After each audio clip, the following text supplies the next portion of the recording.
mbokk yi ñu ngi leen di nuyu di leen ziara ANACIM moo leen indi seen xibaar météo lii gën a fës ci xibaar yi leen indil tey jii bokk na ci ab tekkaara la ñuy wax ci daanaka réew mi yëpp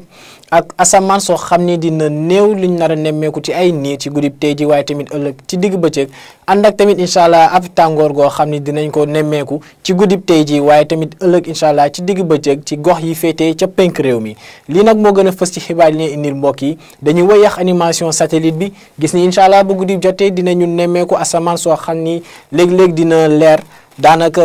leeraange bi sax mooy ëpp ndax yenn niir yu néew lañ nar a nemmeeku ci yenn goxu réew mi rawatina ca boori bët saalum waaye bu dul loolu tamit ngelaw goo xam ne dina ëppee gox yi féetee ci boori géej gi nar a jugee donc ca géej te incha allah mën fay indi ab péex ci guddi gi waaye tamit ëllëg incha allah bu ñu xoolee nag prévision guddi tey ji dinañu gis ni ab ay température yoo xam ni dese nañoo kawe lañ nar a gën a nemmeeku ci gox yi féetee ci boori géej gi ndax ngelaw yooyee nga xam ne dinañu jugee boori géej indaale tamit ab péex te ci noonee nag boori penk foofee ab tàngoor lañ fa nar a gën a nemmeeku ci guddi gi ndax température yi dinañu gis ni dinañu weesu ñaari fukki degré ak juróom-ñett ci boori Matam waaye dinañu am ay pigu ñaari fukki degré ak juróom-ñeent diggante Bakel Tambacounda ak Kédougou yooyu ñooy température yi gën a kaw yi ñuy xaarandi bu dul loolu nag boori sow réew mi jàpp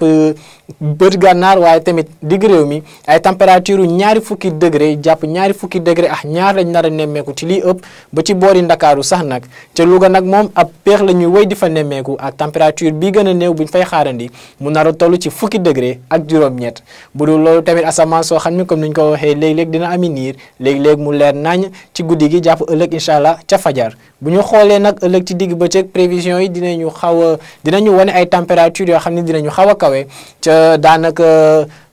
pàcc réew bi féetee penk ndax température ñeent fukki degré dinañ ko fa xaarandi boori Kolda waaye tamit boori Linguère te dinañu gis ni nag ñeent fukki degré ak benn dinañ ko am ca Tambacounda ak boori Kédougou ñeent fukki degré ak ñaar mooy température bi gën a kawe ñu nar kaa nemmeeku incha allah ca Kaffrine waaye tamit ca penk réew mi diggante Matam ak Bakel dinañu gis ni tamit digg réew mi dina wéy di tàng ndax température yi dinañu weesu fanweeri degré ak juróom ci lii ëpp dinañu am tamit fanweeri degré ak benn incha allah ca boori Thiès waaye ca Dakar ak Saint-Louis température ñaari fukki degré ak juróom-ñett lañ fay xaarandi mooy température yi gën a néew ëllëg ci digg bëccëg di firndeel xëy na ab peex boo xam ne dinañ ko fa nemmeeku incha allah ëllëg ci digg bëccëg boori bët saalum réew moom température yi dinañu desee wàcc muy firndeel tamit tàngoor goo xam ne dina fa desandi incha allah ëllëg ci digg bëccëg mbokk yi ci tënk rek jàppale ni incha allah guddib tey ji